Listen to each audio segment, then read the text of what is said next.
Erkin Alptekin bilan söhbət. Akbar Mamadov. Sual. Erkin aka, balkim xabaringiz bor, keyingi vaqtlarda biz mustaqilchi ular emas. Ular mustaqillik so'zini og'ziga olmaydi, biz mustaqillik talab qilamiz. Ular avtonomiya va o'z taqdirini o'z belgilash huquqini talab qiladi. Aysa Alptekin bilan balasi Erkin kitob yozib, qurolliq mujodil qilishni hech o'ylamabdi. Hech bir yerdan qurol talab qilmabdi. Aysa BDT bexatarlik kengashida men G'arbiy Turkiston uchunmi mustaqillik talab qilman degach, Sovet ittifoqi bizning mustaqilligimizni tonimabdi deganga o'xshash gaplar bargan sir ko'payib ketdi. Buningga nima deysiz? Javob. Chet ellarda yashayotgan Uyg'urlarning hozirgi mezgilda hech bir ilmiy asosi bo'lmagan bundaq parch-purat gap so'zlar bilan bir-birini tillab, qarlab, haqorat qilib yurishining o'rniga o'zaro bosh qo'shib, bugun tarix sahnasidan yo'q bo'lib ketish xavfi ostida yashayotgan ona vatandagi xalqimizni qutqizadigan yo'llarni izlab tepishlari kerak edi. Ammo bir qism olim, ziyoli va siyosiy yo'llarimiz bir-biri bilan haplashib bu ishlarga sal qaravatidi. Yana bir qism olim, ziyoli va siyosiy yo'llarimiz o'zini tillab, qarlab va haqorat qilayotgan Xitoy g'alchilariga o'zini oqlab, inkas bildirish bilan avara bo'layotidi. Yana bir qismlari poq chammasang yuzingga chachraydi deb jimjit turib olayotidi. Ko'pchilik bo'lsa, bu urush jidal, talash tortishlar, tillash, qarlash va haqoratlashlardan kimlar utib chiqar deb tomosha ko'ryotidi. Savol. Erkin aka, Uyg'urlar tarixdan beri mushundaq petishmas bir millatganmiz. Sizcha buning sababi nimada? Javob. Biz Sharq Turkistonliklar yaqinqi 260 yildan buyon Manju Xitoy, millatchi Xitoy va kommunist Xitoy hokimiyati ostida yashab keldik. Davomli ravishda xo'rlandik, zulm ko'rdik va butunlay nodonlashtirib etildik. O'zimizning tarixiy, madaniyati va urf-odatlarini yaxshi o'rganolmadik. Bu tuzumlar xotinlar, ota-onalar va farzandlar orasida, urug' tuqqanlar orasida o'zaro dushmanlik paydo qildi. Bir-birimizga ishonmaydigan, bir-birimizdan shubhalanadigan, qusur va gap topadigan holatga tushirib qo'ydi. O'zaro odam cheqish va pipan qilish orqali hayot kechirishga ko'ndirildik. Do'st bilan dushmanni, samimiyat bilan yolg'onni, haq bilan nohaqni, foydaliq bilan zararni, shundaqla ijobiy bilan salbiyni ayriy olmas bo'lib qoldik. Ağzımızını açtırmaydigan, ko'zimizni yumdirmaydigan, o'zimizning fikrini bayon qilolmaydigan holga keltirib qo'ydi. Azroq imtiyoz bergan bo'lsa-mu, salohiyat bermadi. Natijada doimo itoat qilishga, idora qilinishga, buyruq ilishga odatlantirildik. Bu siyosat ichimizga asorat ro'yini singdiribdi. Natijada xarakterimizga salbiy ta'sir ko'rsatgili va tadrijiy ravishda o'zimizning xislatlarimizdan yiroqlashqili boshladik. Biz mana shundaq ro'yi holat ostida chet ellarga chiqdik. So'zlash, fikr qilish, matbuot, yig'ilish, sayohat, tanqid qilish qatorliq demokratiya uqumlari bilan g'arb davlatlariga kelgandan keyin tonishgan bo'lsaqmi, texicha o'zlashtirib bo'lolmayapmiz. Ko'pincha qarindoshlarimizning g'arb davlatlaridagi demokratiya sistemalarining qanday xizmat qiladiganligidan xabarimi yo'q. G'arb davlatlaridagi adolat sistemalari bir advokat, bir ayblig'ichi va bir hokimdan tashkil topadi. Ayblig'ichining vazifasi jinoyatchi ustidan isbot va hujjatlarni to'plash. Advokatning vazifasi jinoyatchini aqlash. Hokimning vazifasi sotqa sunilgan hujjat va isbotlarni ko'zdan kechirib, u kishining jinoyatchi yoki emasligiga hukm qilishdir. Xitoy bir diktator dövləti bo'lğach, bir odamning jinoyatchi yoki emasligiga yuqoridan tushirilgan buyruq bo'yicha hukm qiladi. Mana biz bularni bilmagach, Xitoylarning ro'yimizga singdirib atgan qulluq ideyasining ta'sirida ham ayblig'ichi, ham advokat va ham hokimning rolini tang o'ynab, bir odamning kichikkina yeri ko'zimizga sig'magan bo'lsa, shuni tillash, qarlash va tökmet chaplash bilan avara bo'lyapmiz. Demokratik ellarda tug'ilib, cho'ng bo'lib, muntizam tarbiya ko'rgan yangi bir avlodlarimiz yetishib chiqqanga qadar bu tillash, qarlash va tökmet chaplashlar to'xtamasligi mumkin.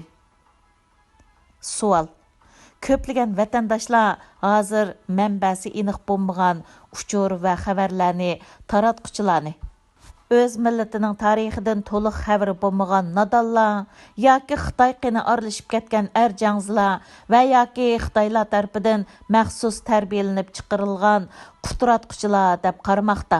Siz buningga qanday qaraysiz?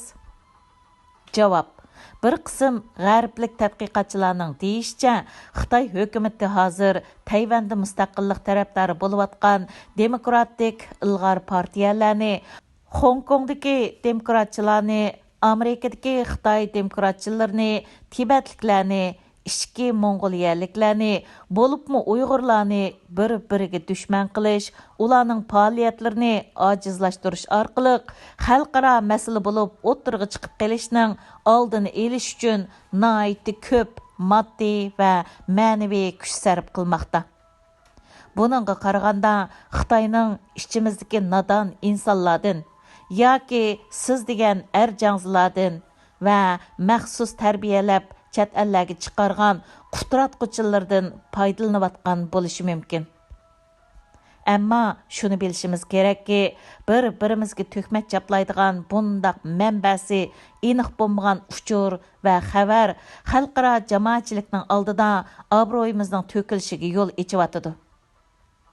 Uyg'urlarning jidalxo'r, petishmas bir millat ekanligini isbotlayotidi. Bo'libmi vatanimizda tarixdan butunlay yo'qolib ketish xavfida turayotgan aziz millatimizni texmi umidsizlantiryotidi. Burun yozganimdek ko'plagan davlatlardagi siyosiyonlar va Uyg'urlarga qiziquvchilar torbatlarimizdagi maqolalarimizni tarjim qildirib o'qiydi. Xitoylar hozirgacha Uyg'urlar petishmas bir millat. Ularga hargiz huquq bergili bo'lmaydi. Huquq berilsimi, salohiyat bergili bo'lmaydi. Chunki ular mustaqil bo'lsa, bir-birini bo'g'izlaydi deganga o'xshash tashviqotlarni qilib keldi. Mana biz hozir dal ularning bu tashviqotlarini kuchlantiryapmiz. Ana vatandagi xalqimizning umidi chet ellarda yashayotgan Uyg'urlarda. Agar ularning chet ellardagi yurtdoshlardan kutgan umidi butunlay yo'q qilinadigan bo'lsa, ularning irodasi yo'q qilingan bo'ladi. Irodasiz bir millatga qarta irqiy qirg'inchilik qilishmi osonlashadi. Savol: Erkin aka, sizcha chet ellarda yashayotgan Uyg'urlarning orasida mustaqillik talab qilmaydigan, mustaqillik so'zini og'ziga olmaydigan yoki mustaqillik so'zini unutiltirishga tirishayotgan odamlar bormi? Javob: meningcha bugungi kuniga kelganda muajiratdagi Uyg'urlar ichida mustaqillik istamaydigan, mustaqillik so'zini og'ziga olmaydigan va xalqimizga mustaqillikni unutiltirishga tirishayotgan birmi odam chiqmaydi. Chiqib qolgan taqdirdami millat ularni tukruklarga ko'mib etadi. Bo'libmi mustaqillik fikri 1950-yildan tortib Turkiyaga elib kelingan. U yerda tug'ilib cho'ng bo'lgan yoshlarning orasida bek kuchlik. Chunki bular Turkiyada turkchilik, millatchilik, Turan Turkiston va Sharq Turkiston degan shiorlar bilan cho'ng bo'ladi. Bu yoshlar Muhammad Ibn Bug'ra Hazratim va Aysa Abdikillarning 1950-yili Hindistonga kelib joylashgandan keyin qalamga olgan va 1956-yili Saudiya Arabistonning Hijoz shahrida o'tkazilgan chet ellardagi Sharq Turkistonliklarning Birinci qurultay tarafidan ma'qullangan birinchi Sharq Turkistonning mustaqilligini to'liq maqsad qilish. Ikkinchi vatan sirtida yashayotgan Sharq Turkistonliklarning ideyasiga mustaqillik engini singdirish degan shuar bilan yetishib chiqdi.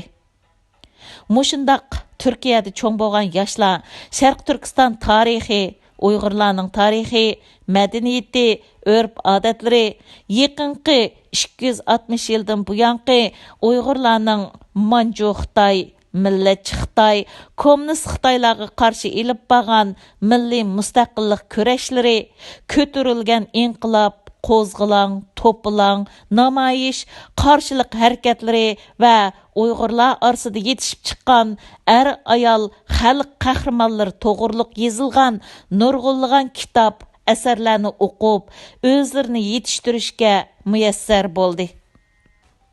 Savol: Erkin aka, bu milliy mustaqillik kurashlari to'g'riliq ozroq ma'lumot bera olamsiz? Javob: Men tarixchi emas. Bu to'g'riliq yozilgan kitoblarmi xeyli bor. Shundaq bo'lsa-mu, biroz ma'lumot berishga tirishay. Tarixiy kitoblarda Sharq Turkiston xalqining Manju Xitoy istilosiga duch kelgan 1760-yildan buyon 400 qitimdan ortiq inqilob va qarshilik ko'zatish harakatlarini ilib borganligi, bu inqiloblarda 2,5 million Uyg'urning shahid bo'lganligi va 500 ming Uyg'urning 6 shahardan ilig'i palanganligi va bularning Sharq Turkistonni saqlab turadigan 100 ming Manju Xitoy askarlarini ochlik bilan ta'minlash uchun dehqonchilikqa selinganligi yozilgan. Xitoy tarixchilari bo'lsa, Sharq Turkistonliklarni har 30 yilda cho'ng va har 10 yilda kichik qo'zg'alon ko'targan isyonkor deb tasvirlagan. Buningga misol qilib 1819-yildagi Uchturpan inqilobi, 1824-yildagi Jahongir G'o'ja inqilobi, 1828-yildagi Muhammad Yusuf G'o'ja inqilobi, 1845-yildagi Muhammad Emin Katta inqilobi, 1855-yildagi Valixon To'ra inqilobi, 1862-yildagi Davud Xalifa inqilobi, 1863-yildagi Rashid Xon inqilobi, yana 1863-yildagi Qog'liq, Qashqar, Xotan, Yakan, Ili, Urumchi va Cho'chaklardagi Abdulla Beg, Sidiq Bug'ra Beg, Habibulla G'o'ja va Muhammad Ali Beg, Abu Ala Xudoyqul o'g'li, Davud Xalpa, İmam Muhammad boshchiligidagi inqiloblarni ko'rsatish mumkin. Bu inqiloblarning natijasida 1863-yili Qashqarda Yaqub Beg badavlat boshchiligida bir davlat qurildi.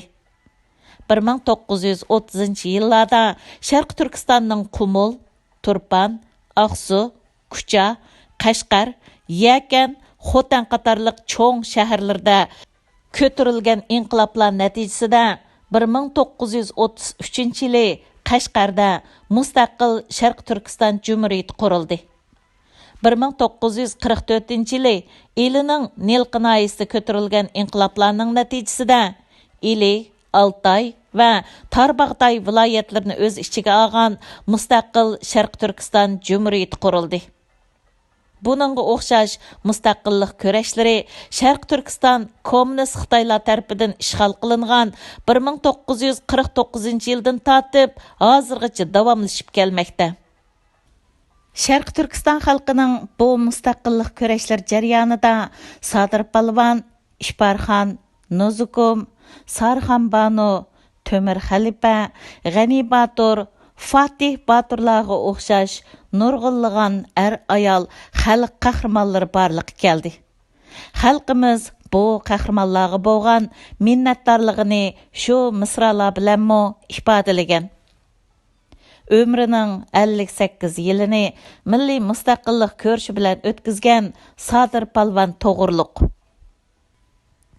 Tag'mi tag' urushib yurib, putlarim yig'ir bo'ldi. Shalvini kavob qilsam, bir tatliq, beg'ir bo'ldi. Yağmulning yog'ochlari egiz qarg'ay changza, yağmuldan qechib chiqqan sodir o'zi xo'xanza. Yağmulda to'la yetib, beshim bir quchoq bo'ldi. Men yağmulni tashganda qovurg'am pichoq bo'ldi. G'ani Batur to'g'riliq. Qazallar qaynab taşqan, Xitaylar haddidan aşqan, G'ani Batur kirib kelsa, haram baqqa qarab qaçqan. Ili yo'li hayvatlik, ichgan suyi sharbatlik. Din alimi, inqilobchi, tarixchi, siyosiyon bo'lgan ulug' liderimizdan Muhammad Emin Bug'ra hazratim Dünya tarixida Sharqi Turkiston xalqiga o'xshash mustaqilligi uchun kurash elib borgan boshqa bir millat yo'q deydi. Butun tarixi mustaqillik ko'rishi, inqilob, qo'zg'alang, to'pilang, qarshilik ko'zitish va namoyishlar bilan o'tgan bir millatning avlodlarining amdi. Mustaqillik istaydi, istamaydi. Ağzıga almaydı, unutildirishga tirishibotidi deganga o'xshash so'zlar bilan bir-birini tillab, qarlab, haqorat qilishi jaholatdan boshqa bir narsa emas. Ammo mening uzun yillik tajribamga asoslanganda o'zini eng ko'p men millatchi deb bayroqni ko'tarib oldingi saflarga o'tib oladigan odamlardan qo'rqaman.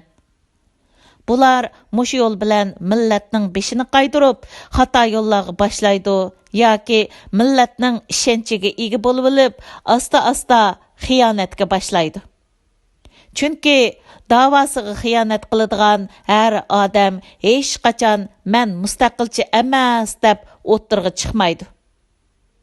Savol: Erkin aka, mustaqillik sizga nimani ifoda qiladi? Javob: Mustaqillik bir g'oyadir. Bu g'oya bizga o'xshash asr bir millatning oxirgi nishonidir. Bu g'oyani tilda emas, dilda yoshitish kerak. Bu g'oya ig'izda chaynab yuradigan sig'iz emas. Bu g'oya o'zimizning bahosini o'stirish maqsadida bozorda elib setiladigan bir molmi emas. Bu g'oya hech kimning monopoliyasidimi emas. Agar mustaqillik shuarini to'lab yurib, Sharq Turkistonni ozod qilish mumkin bo'lsa edi, hozirgacha Sharq Turkiston 1000 qatim ozod bo'lib ketadi. Shundaq bo'lsa-mo, shaxsan men shuar to'lab Sharq Turkistonni ozod qilaman deganlarga hargiz qarshi emasman. Ammo men shuar to'lash o'rniga bo'libmi g'arb davlatlarida tug'ilib cho'ng bo'layotgan avlodlarimizni mustaqillik fikri bilan tarbiyalashga ahamiyat bersak, texmi foydali ish qilgan bo'lamiz degan fikrda. Chunki boshqalarni mustaqilchi emas deb qarlab, kelajakda Sharq Turkiston davosining bayroqdorlari bo'ladigan avlodlarimizni mustaqillik engi bilan yetishtirib olmasak, buning hisobini qiyomatda hargiz bera olmaymiz. Hozir yoshlarimizdan inglizcha yozilayotgan Uyg'ur degan nima? Biz azaldan musulmonmidik. Tarixda Uyg'urlar boshqa dillarni qabul qilganmi? Bu dillar qaysilardan iborat bo'lgan? Uyg'ur tili qaysi til guruhiga kiradi? Uyg'ur yoshlarining dastlab qiladigan ishlari nimalardan iborat bo'lish kerak deganga o'xshash nihoyatda ko'p savollar kelyotdi. Demak, chet ellarda tug'ilib cho'ng bo'layotgan bu yoshlarni bizning o'zaro jidallarimiz hech qiziqtirolmaydi. Savol: Erkin aka, Sharq Turkistonning mustaqilligi Allah Taala uchun oson bo'lsa-mo, biz bandalar uchun nihoyat qiyindek ko'rindi. Biz mustaqilligimizni qanday qo'lga keltira olamiz? Sizning bu xususdagi fikringiz nima? Javob: Allohdan hech qanday umidimizni uzmasligimiz lozim.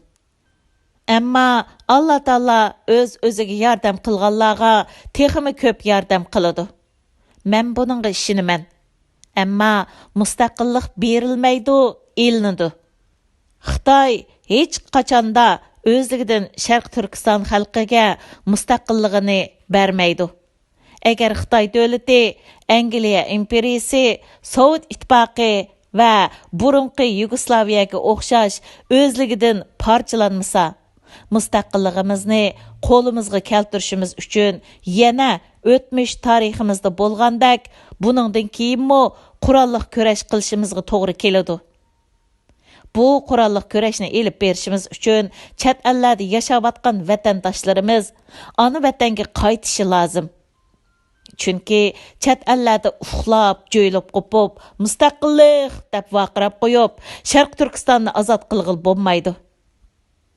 Agar Markaziy Osiyo Jumhuriyatlarida, Turkiyada, har qaysi Yevropa davlatlarida yoki Amerikada yashab turib, Sharq Turkistonni mustaqillikka erishtirman deb qo'limizga tapancha, miltiq va bombani ko'tarib ko'chaga chiqsak, Maguy sarang bo'lib qapti deb sarangxonaga palaydi. Ya terrorist deb tutib solaydi va yoki o'ltirdi. Shundaq bo'lgan ekan, qurolliq kurash uchun ana vatanga qaytishimiz kerak. Ammo har qurolliq kurashning chet ellarda Sharq Turkiston davosini dunyo jamoatchiligiga anglata oladigan, ularning yor yo'lkiga ega bo'la oladigan kerakli tadbir choralarni elish orqali ana vatandagi qarindoshlarimizning qurolliq kurashiga hassa qo'sha oladigan kuchlik bir lobbisi bo'lishi kerak.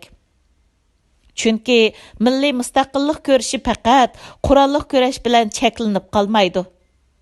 Milliy mustaqillik kurashi deyilganda, buning ichiga siyosiy kurash, diplomatik kurash, demokratiya uchun kurash, kishilik huquq uchun kurash, huquq davlati bo'lish uchun kurash, o'z-o'zini boshqarish huquq uchun kurash, o'z taqdirini o'z belgilash uchun kurash, o'zining yer usti va yer osti boyligiga ega bo'lish uchun kurash, milliy ma'rif, madaniyat, til, din va san'atni rivojlantirish uchun kurash, bulang-talangning oldini olish uchun kurash, ekologiyani qo'g'dash uchun kurash, assimilyatsiya, nopos yetkash va tug'utni cheklashga qarshi kurashlarga o'xshash yana nihoyatda ko'p tarmoqlar bor.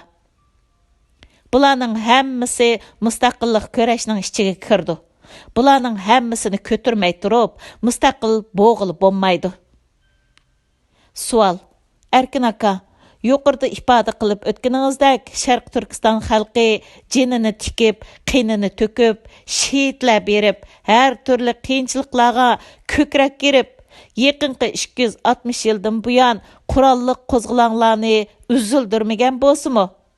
Ammo to'kilgan bu qonlar, berilgan qurbonliklar, qilingan fidokorliklarga qaramay, hozirgacha hech bir natija bermadi.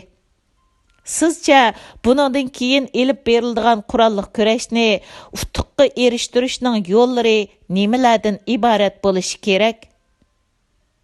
Javob: Men bu sohada bir mutaxassis emas. Ammo o'z vaqtida ko'rishgan ba'zi mutaxassislarning menga qilgan tavsiyalarini so'zlab beray. Birinchi, o'tmishda uchragan mag'lubiyatinglarning sababini ilmiy ravishda tadqiq qilib yo'lga chiqishinglar kerak. Ikkinchi, dushmaninglarning hozir dunyoda egillagan o'rni, siyosiy, iqtisodiy va askariy kuchini nazarda tutishinglar kerak. Uchinchi, sizlarga bir askariy baza kerak. Sharq Turkistonga qo'shni bo'lgan qaysi davlatlar sizlarga askariy baza qurishga ijozat beradi? To'rtinchi, qurol-yarog', o'q-dori va urushga keraklik boshqa narsalar bilan qanday ta'minlaysizlar? Beshinchi, hozirgi mezgilda sizlar Xitoyga qarshi faqat gerilla yoki partizanlik urushi elib bora olaysizlar. Bu gerilla yoki partizanlarni kim, nada va qanday tarbiyalab berdi? Oltinchi, Sharq Turkiston xalqining ko'pchiligi bundaq bir qurolliq kurashni qo'llamdi. Chunki Sharq Turkiston xalqining mutlaq ko'pchiligining yor yo'lkiga erishalmagan bir qurolliq kurash hech qachon utuqqa erishalmaydi. 1990-yildan boshlab Sharq Turkistonning ko'plagan joylarida elib berilgan qurolliq kurashlar to'g'risidami tadqiqotlar elib borgan mutaxassislar plansız, programmasız və keraklik tədbir çağrılarını almay turub, faqat hissiyatqa tayınıplı başlanğan körəşlərinin nəticəsində köplügən yaşlar qırılıb ketdi. Bir qismi qo'lga elinib turmalarda Xitoylar tarafidan qiyin qistaq ostida o'ltirildi. Bir qismi chet ellarga qochib chiqib, siyosiy panohlik tilashga majbur bo'ldi. Ammo bu qurolliq qarshiliklarning hech biri umumiy bir qo'zg'olonga aylanmadi. Buning sabablari nimalardan iborat? Buningdan keyin dünya jamoatchiligi Sharq Turkistonda elib berilgan qurolliq kurashga qanday qaraydi? Xitoylar sizlarni yana terrorist deb e'lon qilamdi. Dünya jamoatchiligi sizlarni himoya qilib chiqamdi. 10 minglab shehid berib quriladigan mustaqil Sharq Turkiston Cumhuriyatinglarni dünya jamoatchiligi darhol tonimdi yoki Shimoliy Kipr, ya'ni Qibris Türk Cumhuriyetining yoki Falastinning yoki Kosovoning ahvoliga tushib qolamdi. Xitoylar Sharq Turkistonni Ili Qozoq, Qizilsuv Qirg'iz, Baying'ilon Mo'ng'ol degandek parchalarga bo'lib etdi. Mustaqil Sharq Turkiston Cumhuriyeti qurilganda Qozoq, Qirg'iz, Mo'ng'ollarning sizlardan tuproq talabida bo'lishi, ya'ni territoriya talab qilishi mumkinmi? Bu va buningga o'xshash savollarga keraklik javoblarni tepib, keraklik tadbir choralarni elib yo'lga chiqmasanglar, o'tmishda bo'lgandek buningdan keyinmi mustaqillik kurashlaringlar mag'lubiyatga uchraydi. 1974-yili Turkiya Kipr, ya'ni Qibris yoki Sayprus orlig'a askar chiqarib, u yerda yashayotgan turklarni orolning shimoliga jamlashtirdi. 1983-yili Kipr turklari Shimoliy Kipr Turk Cumhuriyetini qurganligini e'lon qildi. Ammo dunyo jamoatchiligi hozirgacha Shimoliy Kipr Turk Cumhuriyetini rasmiy ravishda tanimadi. Natijada bu cumhuriyet hozirgacha Turkiyaning bir beqindisi bo'lib qoldi. Falastinliklar Arab davlatlari boshda bo'lib, butun islom davlatlari tarafidan himoya qilinib keldi. Ammo hozirgacha mustaqilligini qo'lga keltira olmadi. Kosovo 2008-yilda mustaqillikni e'lon qildi. Ammo hozirgacha faqat 114 davlat tarafidan rasmiy ravishda tanildi, ammo texicha BDTga a'zo bo'la olmadi. Sabab Sırbistan, ya'ni Serbiya hukumati tanimaydi. Kosovo burun Serbiyaning bir parchasi edi. Serbiyani yoqlab quvvatlagan Rossiyaning BDT bexatarlik kengashida veto haqqi bor. Agar Sharq Turkiston xalqi Xitoyni qo'g'lab chiqarib, Sharq Turkistonning mustaqilligini e'lon qilsa, agar Xitoylar bilan dunyo jamoatchiligi mustaqil Sharq Turkiston Cumhuriyetini tanimasa, nima qilish kerak? Shuar to'lab yurib, Sharq Turkistonni ozod qilishga qaror bergan yurtdoshlarimizning boshqalarni mustaqilchi bo'lmaganlikda, mustaqillik so'zini og'ziga olmaganlikda, mustaqillik so'zini unuttirishga tirishganlikda ayblab yurmay, mutaxassislarning yuqoridagi savollarga javoblarni tepib, kerakli tadbir choralarni elib, qurollanib, ona vatanga berib, mustaqillik ko'rishini boshlasa bo'ladi-ku. Buningga hech kim qarshi chiqolmaydi. Erkin aka, vaqtingizni oldik. Bergan ma'lumotlaringiz uchun ko'p rahmat.